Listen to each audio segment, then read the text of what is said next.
Most people over 60 think they know how to fly. They have been doing it for decades. Pack a bag, get to the airport, sit down, land, go home. Simple. But here is the problem. The airplane you step into today is not the same airplane you stepped into 10 or 20 years ago. The rules have changed, the risks have changed, and your body, whether you like hearing this or not, has changed too.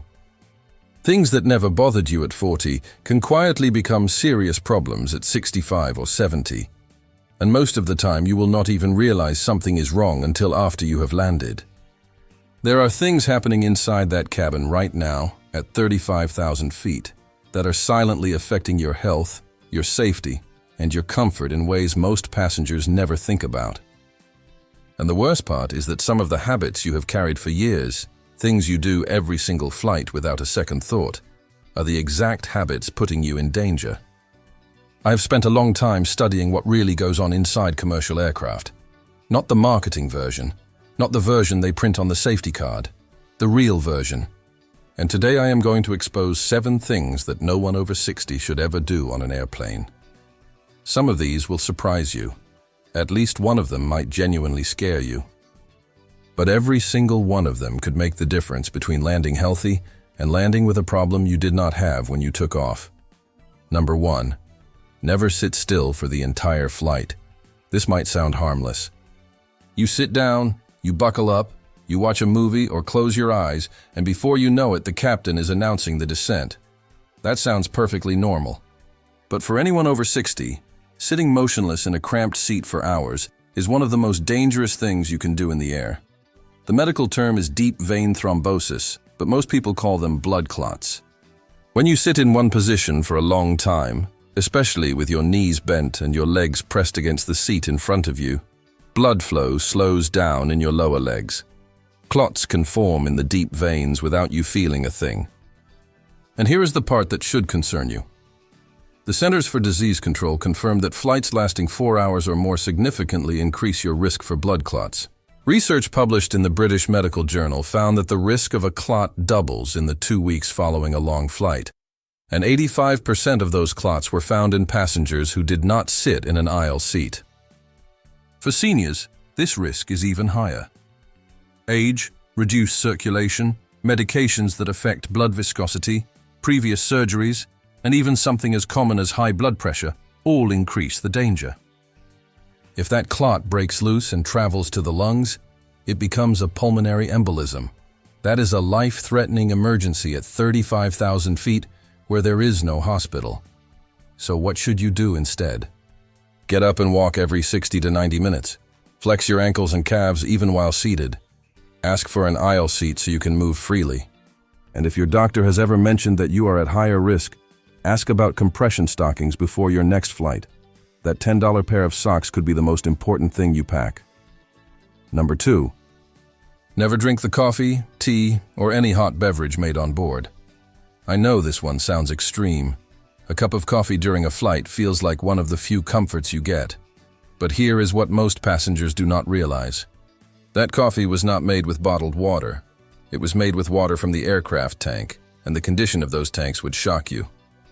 The Environmental Protection Agency tested the water systems on commercial aircraft and found that roughly 1 in 7 planes failed to meet federal safety standards.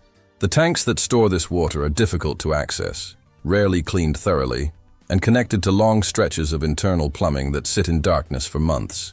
Bacteria, including coliform, and in some cases E. coli, have been detected in samples. Flight attendants have spoken publicly about this for years. Many of them bring their own water bottles and refuse to drink anything made from the tank. They know something you do not. For someone over 60, a stomach infection from contaminated water is more than just an inconvenience.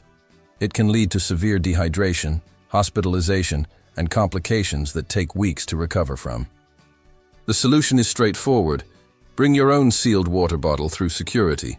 Airports have refill stations past the checkpoint.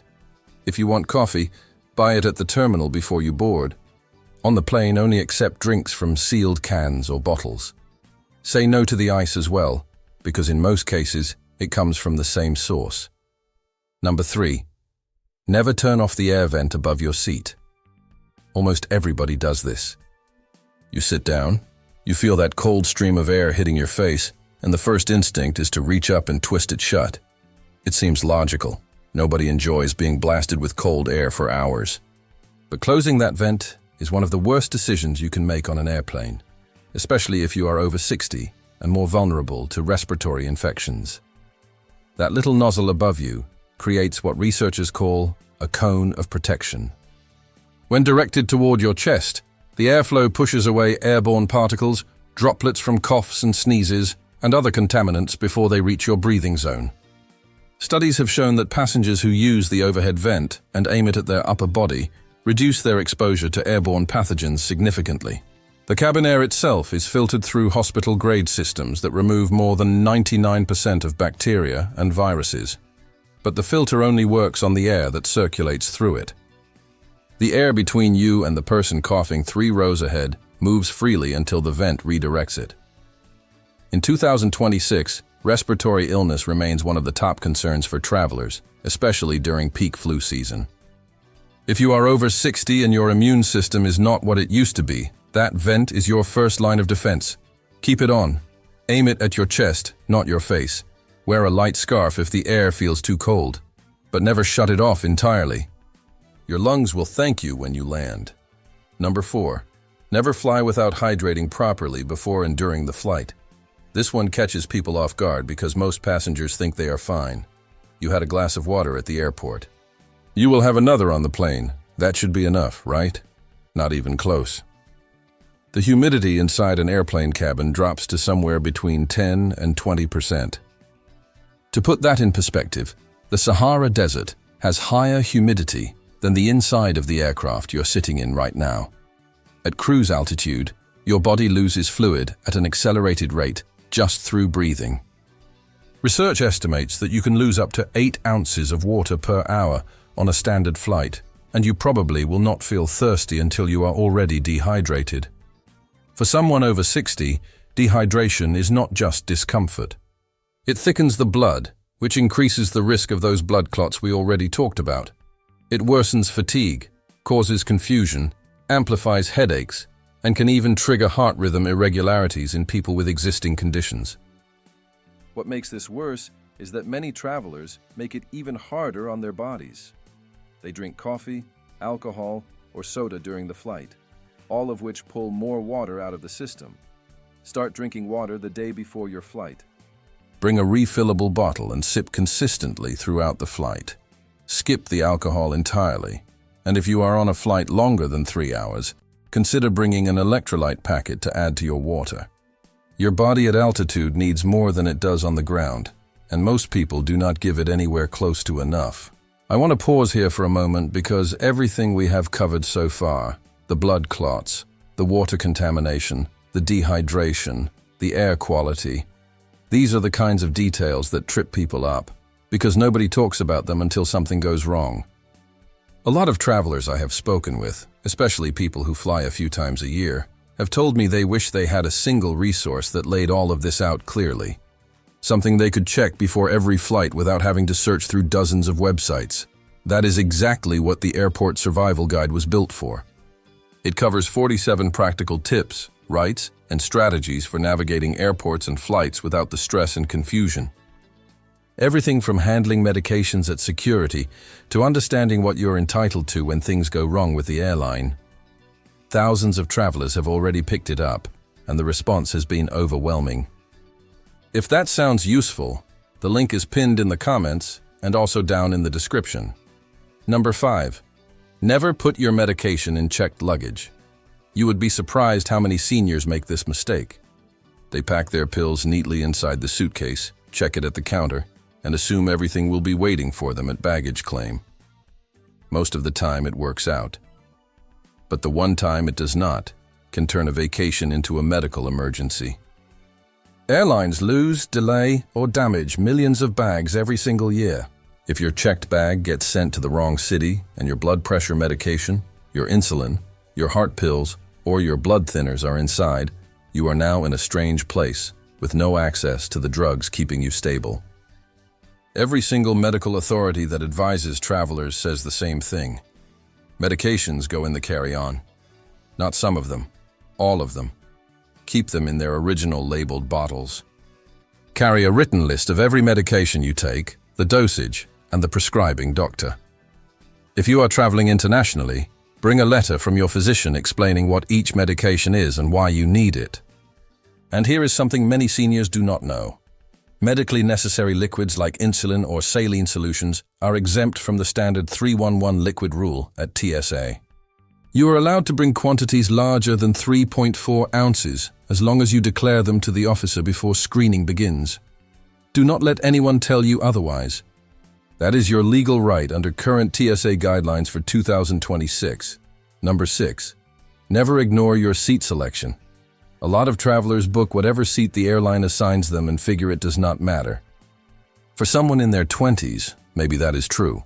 But for someone over 60, where you sit on that airplane can directly impact your comfort, your health, and your ability to handle an emergency. First, the bathroom situation. If you have any kind of bladder concern, and most people over 60 do whether they admit it or not, sitting in a window seat at the back of a 20-row aircraft means climbing over 2 passengers and walking the full length of the cabin every time nature calls. That is not just inconvenient. It discourages you from getting up, which brings us right back to the blood clot problem. Always request an aisle seat. If possible, choose one within a few rows of the lavatory. This makes it easier to get up whenever you need to, without disturbing anyone, and without the psychological barrier of feeling like a burden. Second, legroom matters more than you think. Exit rows and bulkhead seats offer extra space, which reduces the compression on your legs that contributes to poor circulation.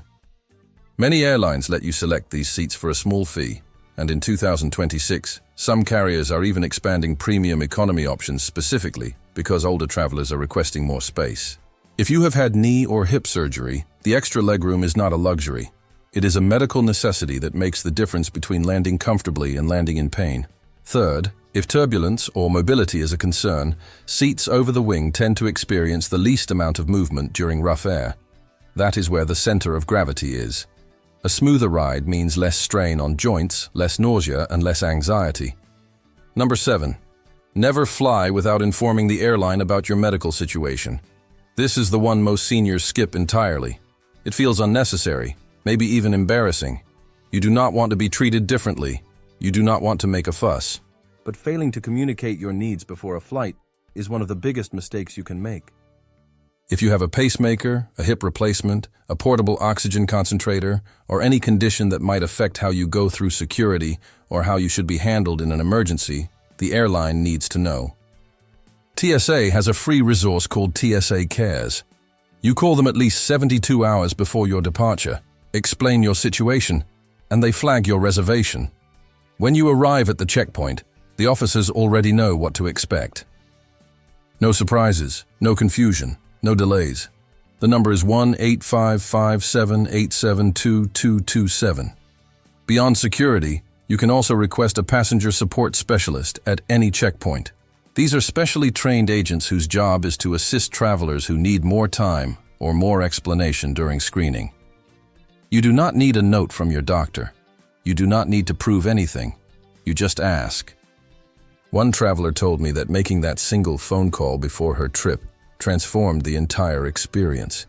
She went from dreading the airport to walking through it with confidence because everyone already understood her needs. And do not forget to notify the airline directly. If you need wheelchair assistance to the gate, dietary accommodations for a long flight, or help stowing your carry-on, tell them when you book or call their special assistance line at least 48 hours out. These services exist specifically for situations like yours, and they are completely free. The Air Carrier Access Act in the United States requires airlines to provide reasonable accommodation for travelers with disabilities and medical conditions. Not using these services does not make you independent. It makes you unprepared. And being unprepared at 35,000 feet is a gamble nobody should be willing to take. Those are 7 things that every traveler over 60 needs to stop doing on airplanes starting right now. Not one of them requires spending extra money. Not one of them is complicated. But every single one of them could save you from a health scare, a ruined trip, or worse. I hear from people all the time who say they wish someone had told them this before their last flight. Now you know. And knowing puts you ahead of 90% of travelers who will board their next plane completely unaware of what is happening around them. The cabin is not the same friendly space it was 20 years ago. Seats are smaller. Flights are fuller. Rules are stricter. And the older you get, the less room there is for mistakes that your body cannot recover from as quickly as it used to. But that is not a reason to stop flying. That is a reason to fly smarter. Knowledge is the one thing no airline can charge you for, and no regulation can take away. Use it. If someone you care about is flying this year, share this with them before their next trip. And if you want to make sure you never miss a warning like this again, hit that subscribe button so you are always one step ahead of the system. Fly sharp, fly smart, and take care of yourself up there.